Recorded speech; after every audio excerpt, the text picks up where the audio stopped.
Hello दोस्तों, नमस्कार। आपको हम अब सांद्रता के इकाई के बारे में बताएंगे। पहला लेक्चर में हम लोग सॉल्यूशन का टाइप देखे थे और इस लेक्चर में हम आ जाते हैं सांद्रता की इकाई। तो इसमें हम लोग पढ़ते हैं सांद्रता की इकाई। सांद्रता की इकाई, कंसंट्रेशन यूनिट। कंसंट्रेशन यूनिट सांद्रता की इकाई। तो बिलियन में उपस्थित प्रति लीटर घुल के मात्रा को हम सांद्रता की इकाई कहते हैं। घुल में उपस्थित घुल के मात्रा को सांद्रता की इकाई कहते हैं। इसे हम निम्नलिखित रूप से व्यक्त करते हैं। तो इसमें जो है विभिन्न प्रकार का है। इसको जो है हम दो वर्ग में विभाजित करते हैं। एक ऐसा सांद्रता की इकाई जो ताप पर निर्भर करता है और दूसरा सांद्रता की इकाई जो ताप पर निर्भर नहीं करता है, टेम्परेचर डिपेंडेंट और टेम्परेचर इंडिपेंडेंट। तो सबसे पहले हम सांद्रता की इकाई का परिभाषा लिखते हैं। उसके बाद फिर उसको हम दो वर्ग में विभाजित करके बारी बारी से अध्ययन करेंगे। तो आइए दोस्तों शुरू करते हैं। प्रति लीटर बिलियन में उपस्थित घुल के मात्रा को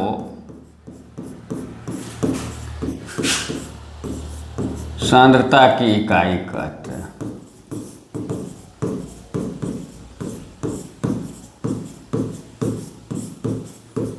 सांद्रता की इकाई कहते हैं। Number of solute present in per litre of solution called concentration unit. सांद्रता का इकाई दो प्रकार का होता है। सांद्रता का इकाई दो प्रकार का होता है।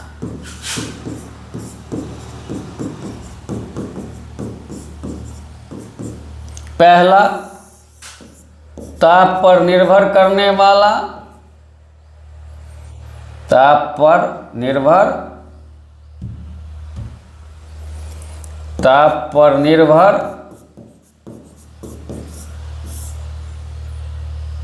करने वाला और दूसरा ताप पर निर्भर नहीं करने वाला। ताप पर निर्भर नहीं करने वाला सांद्रता की इकाई। सांद्रता की इकाई ताप पर निर्भर करने वाला सांद्रता की इकाई। सांद्रता की इकाई। तो ऐसा सांद्रता की इकाई जो ताप पर निर्भर करता है और ऐसा सांद्रता की इकाई जो ताप पर निर्भर नहीं करेगा।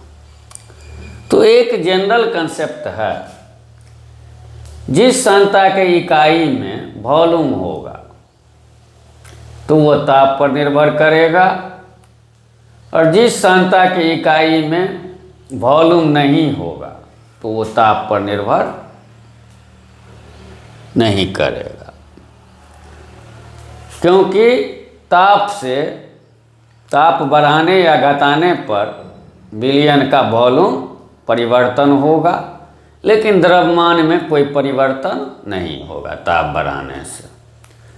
तो जिसमें आयतन होगा वो हो जाएगा आपको ताप डिपेंडेंट, ताप पर निर्भर करने वाला। जिसमें आयतन नहीं होगा वो ताप पर निर्भर नहीं करेगा। तो ताप पर निर्भर करने वाला क्या क्या हो जाएगा, आइए हम लोग देखते हैं। तो ताप पर डिपेंडेंट करने वाला मोलरता, दूसरा नॉर्मलता,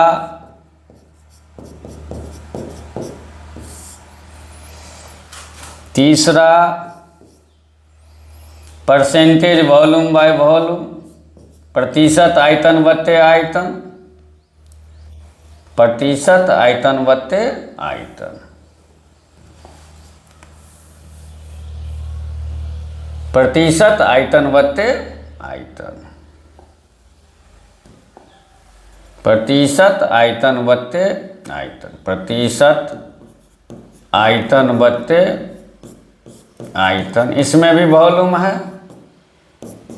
प्रतिशत W/V, प्रतिशत द्रव्यमान बट्टे, इसको W/V का फुल फॉर्म हो गया प्रतिशत द्रव्यमान बट्टे आयतन, प्रतिशत V/V, प्रतिशत W/V। तो इसमें आपको वॉल्यूम है सभी में उपस्थित, तो ये ताप पर निर्भर करने वाला सांद्रता की इकाई हो गया। और ताप पर निर्भर नहीं करने वाला में पहला आ जाएगा मोललता, मोलैलिटी। दूसरा हो जाएगा प्रतिशत W/W, प्रतिशत हिंदी में कहेंगे प्रतिशत द्रव्यमान बट्टे द्रव्यमान।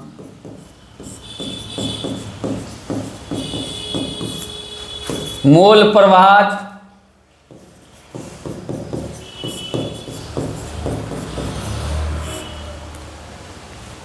मोल फ्रैक्शन,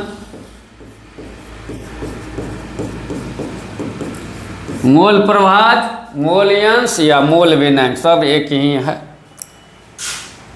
चौथा हम लोग पढ़ेंगे पार्ट पर मिलियन, ppm, पार्ट पर मिलियन। और पांचवा है पार्ट पर बिलियन, ppb,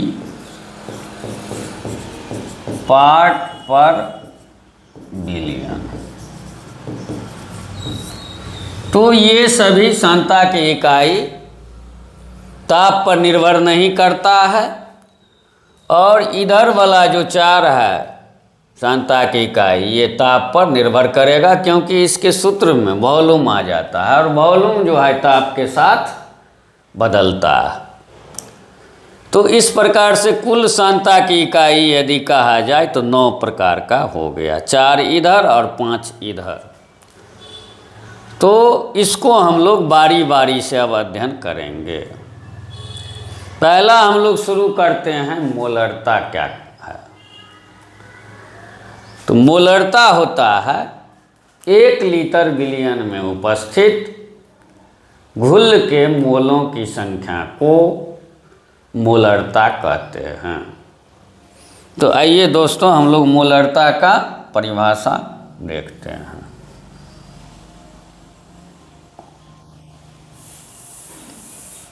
अब हम लोग हेडिंग बनाते हैं मोलरता, मोलरता।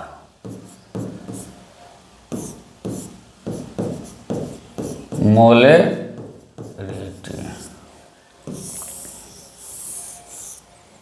मोलेरिटी क्या है? तो प्रति लीटर विलयन में उपस्थित घुल के मोलों की संख्या को मोलरता कहते हैं। प्रति लीटर विलयन में उपस्थित घुल के मोलों की संख्या को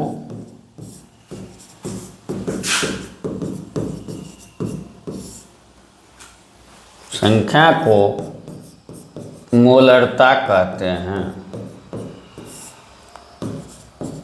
मोलरता कहते हैं। प्रति लीटर विलियन में उपस्थित घुल के मोलों की संख्या को मोलरता कहते हैं। तो मोलरता का सूत्र दोस्तों इस प्रकार से हो जाएगा। मोलरता का सूत्र आपको हो जाएगा घुल के मोलों की संख्या,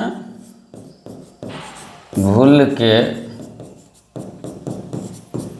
मोलों की संख्या बत्ते विलियन का आयतन लीटर में, विलियन का आयतन लीटर में, विलियन का आयतन किस में हो जाएगा? लीटर में हो जाएगा। अब घुल के मोल को क्या लिख सकते हैं? घुल का दिया हुआ मात्रा बत्ते आणविक द्रव्यमान। तो इसको हम आगे थोड़ा बढ़ाते हैं और इसको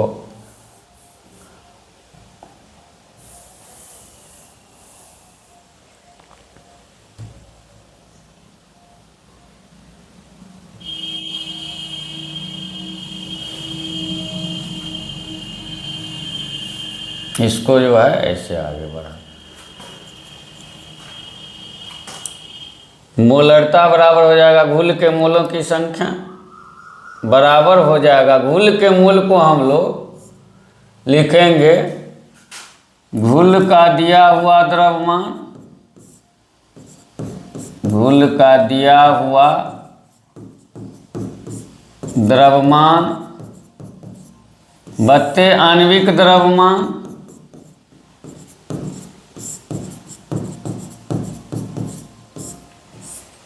गुने विलियन का आयतन लीटर में।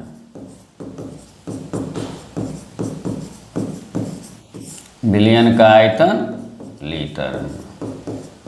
यदि हमको मिलीलीटर में लिखना है मोलरता बराबर ये सूत्र हो गया। अगर इसको हम मिलीलीटर में लिखना चाहेंगे तो इस आयतन को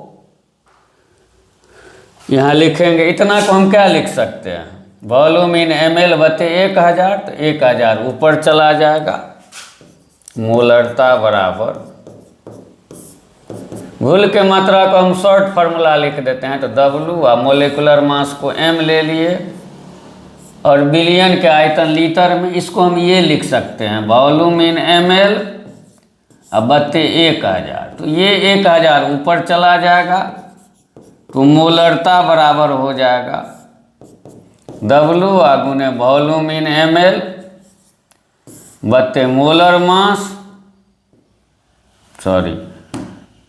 W गुने 1000,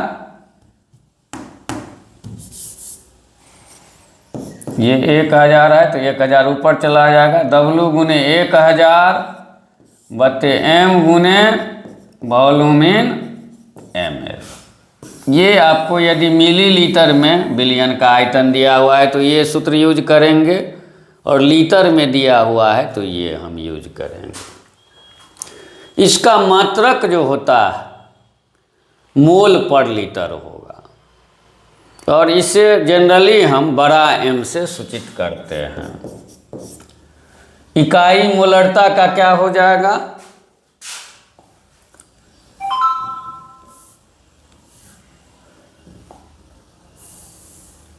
मोलरता का इकाई क्या होगा इसमें, तो हम लोग देखते हैं। मोलरता का इकाई हो जाएगा, मोलरता का इकाई मोल पर लीटर, मोल पर लीटर। चूँकि इसमें आयतन है तो ये जो है टेम्परेचर पर निर्भर करेगा, है ना। तो इस प्रकार से मोलरता का परिभाषा हम लोग देखें। प्रति लीटर विलियन उपस्थित घुल के मोलों की संख्या को मोलरता कहते हैं। मोलरता बराबर घुल के मोलों की संख्या अब बत्ते विलियन का आयतन लीटर में। परिभाषा से ही सूत्र आता है। तो मोलरता बराबर मोल को हम लिख सकते हैं घुल का दिया हुआ द्रव्यमान घुल का दिया हुआ द्रव्यमान, अब बताए आणविक द्रव्यमान गुने विलयन का आयतन लीटर में। और मोलरता बराबर घुल का दिया हुआ द्रव्यमान को यदि हम W मान लेते हैं, आणविक द्रव्यमान को कैपिटल M मान लेते हैं, तो W/M, और ये जो विलयन का आयतन लीटर में है उसको वॉल्यूम इन ml/1000 लिख सकते हैं। 1000 ऊपर चला जाएगा तो मोलरता बराबर W गुने 1000/M गुने वॉल्यूम इन ml। तो ml में यदि क्वेश्चन है तो ये सूत्र लगाएंगे, और लीटर में दिया हुआ है तो ऊपर वाला सूत्र हम लगाएंगे। तो इस पर कुछ हम क्वेश्चन देखते हैं। इस पर मोलरता पर आधारित क्वेश्चन देखिए। मोलरता पर आधारित हम लोग कुछ क्वेश्चन को देखते हैं। क्वेश्चन देख 4.9 ग्राम H2SO4 को 1.5 लीटर पानी में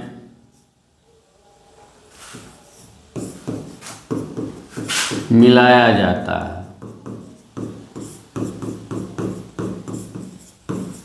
तो विलयन का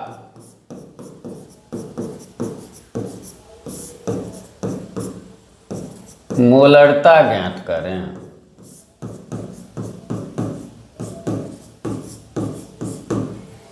ये क्वेश्चन है आपको, तो हम लोग लिखेंगे मोलरिटी बराबर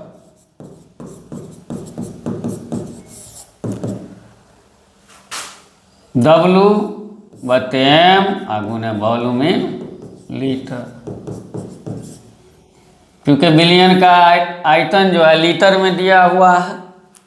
घुल का मात्रा हो गया 4.9, और घुल का आणविक द्रव्यमान जो होगा H2SO4 का जोड़ेंगे तो हो जाएगा आपको 2 गुने हाइड्रोजन जोड़ 1 गुने सल्फर और जोड़ 4 गुने ऑक्सीजन।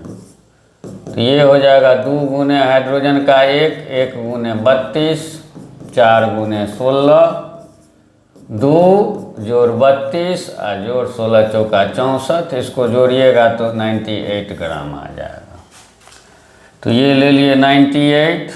अब वॉल्यूम इन लीटर 1.5 लीटर है, तो इसको सॉल्व करेंगे तो ये दशमलव उड़ जाएगा,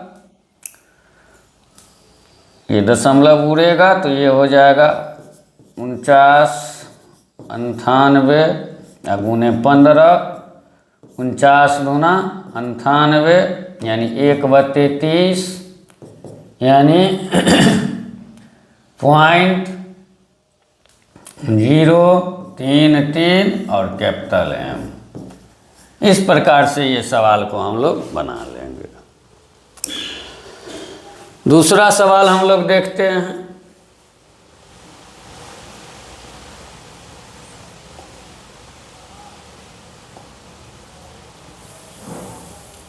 मोलरिटी पर हम लोग दूसरा सवाल देखते हैं।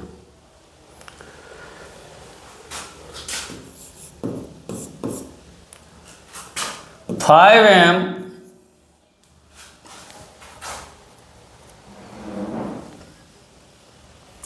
एम 500 ml Na2CO3 का एक सॉल्यूशन में लिखा हुआ है 5m 500 ml Na2CO3 विलयन बनाने के लिए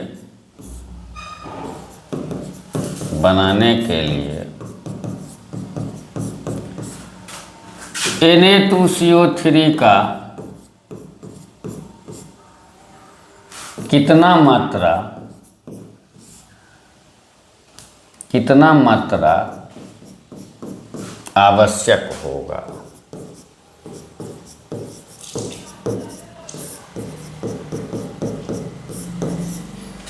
एक विलयन है जिसमें लिखा हुआ है 5m 500 ml आधा लीटर का है। इसका विलयन बनाने के लिए सोडियम कार्बोनेट का विलयन बनाने के लिए सोडियम कार्बोनेट का कितना मात्रा आवश्यक होगा। तो दोस्तों देखिए, मोलैरिटी बराबर हम लोग सूत्र लिखेंगे, W, और चूंकि ये ml में दिया हुआ है तो W गुने 1000 बटे मोलर मास गुने वॉल्यूम इन ml। तो मोलैरिटी विलियन का दिया हुआ है 5। घुल का मात्रा पूछ रहा है WNA2CO3 गुने 1000, और इसका जो आणविक द्रव्यमान यदि हम निकालते हैं Na2CO3 का तो ये आता है 124 दूना 46, 12, 46 12 हो गया 68, और 16 48, तो हो गया आपको 46 12 और 16 48, ये टोटल हो गया 106 ग्राम। तो 106 गुने वॉल्यूम इन ml दे दिया है 500, तो 500 दूना 1000, 53 दूना 106, वेट हो जाएगा आपको W बराबर हो जाएगा आपको यहाँ से 53 गुने 5 यानी 5 तिया 15 और 5 25 26, 265 ग्राम यदि 500 ml पानी में अगर घुलाते हैं तो 5 Na2CO3 का विलयन प्राप्त हो जाएगा। तो इस प्रकार से मोलैरिटी से संबंधित हम लोग क्वेश्चन डिस्कस कर लिए हैं। इस पर और क्वेश्चन भी हम डिस्कस करेंगे, आपको न्यूमेरिकल का अलग से हम लोग बना रहे हैं, वीडियो बनाएंगे, तो उसमें और इससे ज़्यादा अध्ययन हम लोग टाइट्रेशन में भी मोलैरिटी से संबंधित बात को पढ़ेंगे। धन्यवाद। यदि अच्छा लगे तो चैनल को सब्सक्राइब कीजिए ताकि हम लोग का मनोबल बढ़े। धन्यवाद।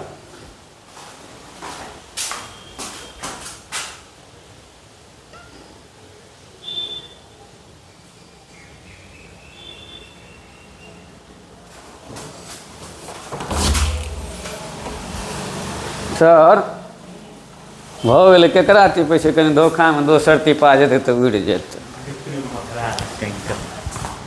कोन है ई? दो डबल लकी।